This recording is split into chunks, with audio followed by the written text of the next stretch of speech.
And now, it's time for DJ Rocky's Secret Files.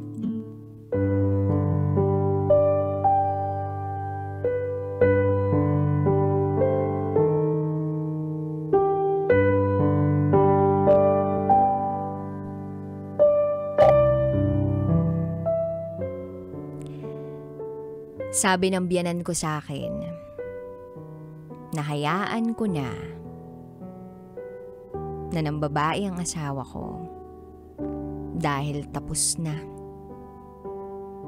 At least, ako naman daw ang pinili.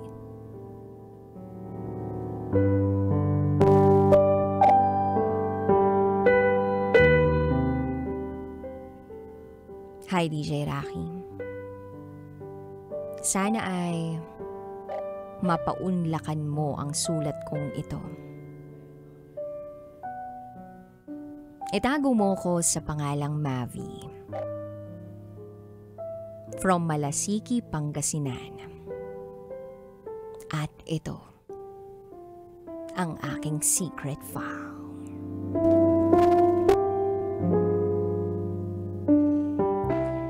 Pitong taon na kaming LDR ng asawa ko. 2016 nang maging kami bilang boyfriend-girlfriend. 2017, nagdesisyon kaming magpakasal na. Umuwi siya ng Pilipinas ng July 2019 para maidaos namin ang kasal namin. August 2019, ikinasal na nga kami.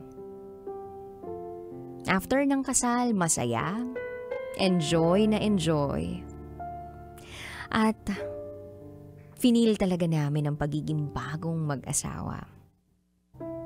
Pumasok ang November 2019, tumawag ang agency ng asawa ko na pupwede na siyang makabalik uli ng abroad. December 2019, tuluyan na siyang umalis at bumalik ng abroad para magtrabaho bilang isang factory worker. Year 2020. Ito yung taon na masasabi kong sinubok ako. Halos mag-aanim na buwan pa lamang matapos kaming ikasal, ay nagsimula ng magkaroon ng matinding plot twist ang buhay ko. At buhay may asawa ko. February 2020. Sumabog ang isang matinding revelasyon sa relasyon namin ng asawa ko ngayon. Natuklasan ko na may babae palang isinabay sa akin ng asawa ko. And that time, boyfriend ko pa lang siya. Naging sila nung babae nung April 2018. Nung nasa abroad siya. Halos manlumo ako sa nalaman ko. Girlfriend niya ako sa Pilipinas, pero may girlfriend din pala siya sa abroad. Ang sakit na malaman na ang pinakasalan kong lalaki, habang girlfriend niya pa ako noon, ay may isinabay palang ibang babae. Natuklasan ko ito sa cellphone. Para akong pinagsakluban ng langit at lupa. Pakiramdam ko pumalpak ako sa buhay. Sa pagpili ng lalaking makakasama habang buhay. At mapagkakatiwalaan ng buong buhay ko. I felt so betrayed. Kasi hindi ko akalain na magagawa sa akin ng asawa ko yun. Hindi ko rin alam kung bakit niya nagawa sa akin yun. Matino at maayos naman akong girlfriend niya. That time, kahit LDR kami, hindi ko nagawang magloko o isabay siya sa ibang lalaki. Ang sakit dahil sa mga taong yun, walang break up.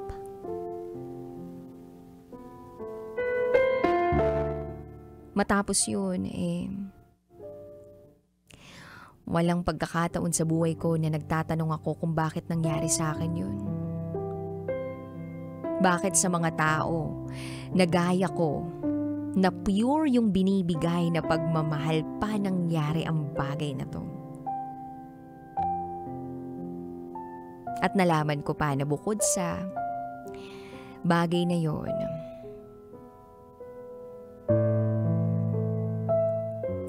ay nagkaroon din sila ng emotional attachment. Kinumpronta ko rin yung babae. Nag-chat ako sa kanya through Messenger. Lahat ng galit na nararamdaman ko noong mga panahong yun sinabi ko. Sa dami at haba ng chat ko sa kanya, wala siyang naging reply. Bagkos ay binlock pa niya ako. Nagatungan pa ang sama ng loob ko nung sinubukan kong i-chat ang ilang workmates at kaibigan nila sa department nila. Kaso yung iba dun hindi ako nireplyan o sinagot. Masakit. Dahil yung iba palang kasamahan nila ay aware sa kaganapan nila ng babae. Wala man lang naglakas ng loob na i-chat ako o ipagbagay alam sa akin na may something na ginagawa pala ang asawa ko. Na nung time na yon boyfriend ko pa lang.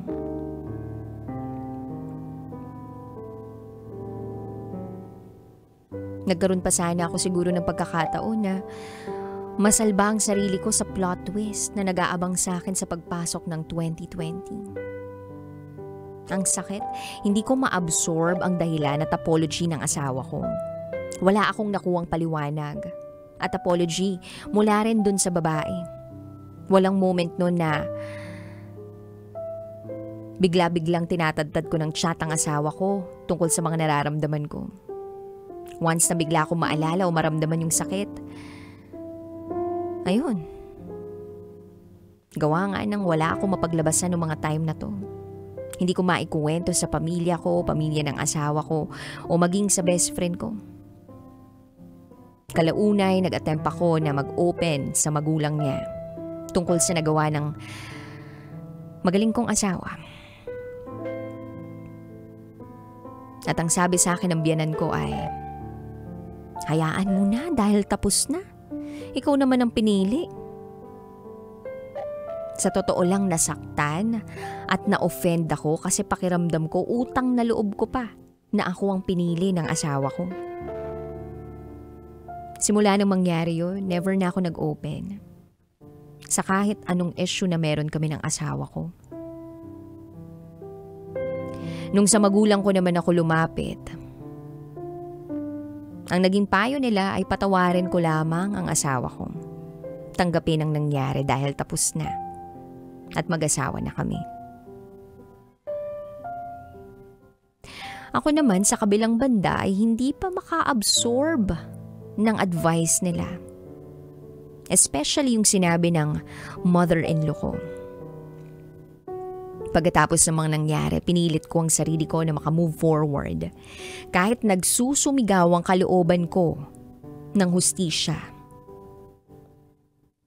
Then April 2020, may biglang dummy account na nag-chat sa messenger ko.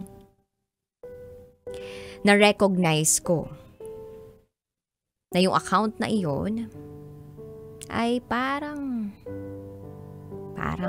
linked dun sa babaeng nakarelasyon ng asawa ko abroad.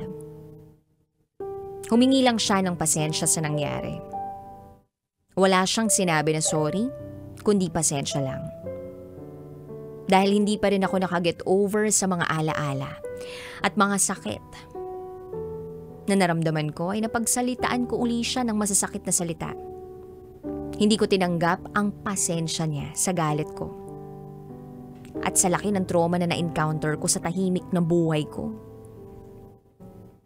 Sa pagdaan ng panahon, binago ako ng mga pangyayari na to. Bukod sa sumabay din ng pandemic na nagbigay ng malaking adjustment sa buhay, nagdulot ito ng trauma sa akin. Nagsimula akong magka-anxiety at depression. Unti-unti na akong hindi na nagiging expressive or ma-post sa social media. Naging mailap ako. Pati yung communication ko sa asawa ko na sobrang sagana, bigla na lang naging madalang. Kahit good morning ni hindi ko ma-chat. Nahirapan akong maniwala sa mga taong nakapaligid sa akin. Naging loner ako. Naging madalang akong magsimba. Naging unmotivated na rin ako sa trabaho ko. Napabayaan ko ang sarili ko physically. Sa tuwing pinagmamasdan ko ang pictures ko noong 2019, bago pumasok ang 2020, naiiyak ako dahil yung glow ko sa mga taon na yun, yung saya, yung spark sa mga mata ko nawala. Para bang bumaba na ang vibration ko. Ang unfair at ang hirap. Buti pa yung mga taong nasaktan ako, mukhang nakamove forward na sila sa buhay nila. Samantalang ako, na biktima nila, naiwan pa rin sa nagawa nila. Minsan, nakaramdam na ako na tapusin na to. Hopeless na ako. Napapagod na ako. Sinubukan kong mapag-aralan kung paano ang mag-heal at mag-manifest. Gumawa ako ng listahan ng mga manifestation ko. Mga nasa year 2021 to 2022, sinubukan kong gawin yun. Isa sa mga inilista ko bukod sa mapatawad ko balang araw ang asawa ko at yung babae, ay isinama ko na maging ang sarili ko mapatawad ko. Dahil sobrang nag-suffer ako emotionally, physically, and mentally. Sa asawa ko, patuloy lang ako sa pagdarasal na mapatawad ko siya. At sa pagbabalik niya ng Pilipinas ay magkaroon kami ng one-on-one talk. Masabi ko sa kanya ng personal, lahat. At yung mga hindi ko pa nasasabi, through video call. Inilista ko rin na sana mag-chat uli yung babae sa akin. Na kahit hindi na siya magpaliwanag pa sa mga nangyari, okay na sa akin. Ang kahit na masabi niyang sorry man lang sana at hindi yung pasensya na. Para sa closure man lang at ikagagaan ng loob ko. Minsan nagdarasal na lang ako sa Diyos. Ayoko sanang mamatay at maibaon sa hukay yung ganitong nararamdaman ko. Kaya sana, pagaanin mo, Lord. Sa totoo lang, ito ang pinakamatinding sama ng loob o galit na na-encounter ko sa buhay ko. Nagkakaroon din naman ako ng sama ng loob o nagagalit din minsan sa iba pero sobrang babaw lang. 3 taon na ang nakaraaraan. Pero andito pa rin yung sakit at trauma. Hanggang sa taon na ito, patuloy pa rin akong lumalaban sa mga biglaang breakdown ko. Patuloy ko pa rin inaaral na mahil ko ang sarili ko at tuluyan ng makapagpatawad. Noong mga nakaraan, aminado ako. Inaantay ko yung araw na matupad yung minamanifest ko na isang araw. I-add o i-chat ako ng babae at mag-sorry. Bagamat pinayuhan ako ng isa sa mga kaibigan ko na bumitaw na dahil 3 taon na naghihintay ako sa sorry. At yung percentage ng chance ay hindi ganun kalakihan na po pwedeng mangyari. Ibigay ko naman daw yung ibang taon para sa sarili ko nang makausad na. Well, malalim yung sakit at trauma na ibinigay. Pero sa lahat ng ito, at sa kabila ng lahat ng ito, ay marami rin naman akong naging realization at natutunan. Hindi lang sa love life, kundi life in general. Sa mga magpapayo, malugod ko po itong tatanggapin. Salamat sa oras at pagbabasa. Muli, ako si Mavi at ito ang aking secret file.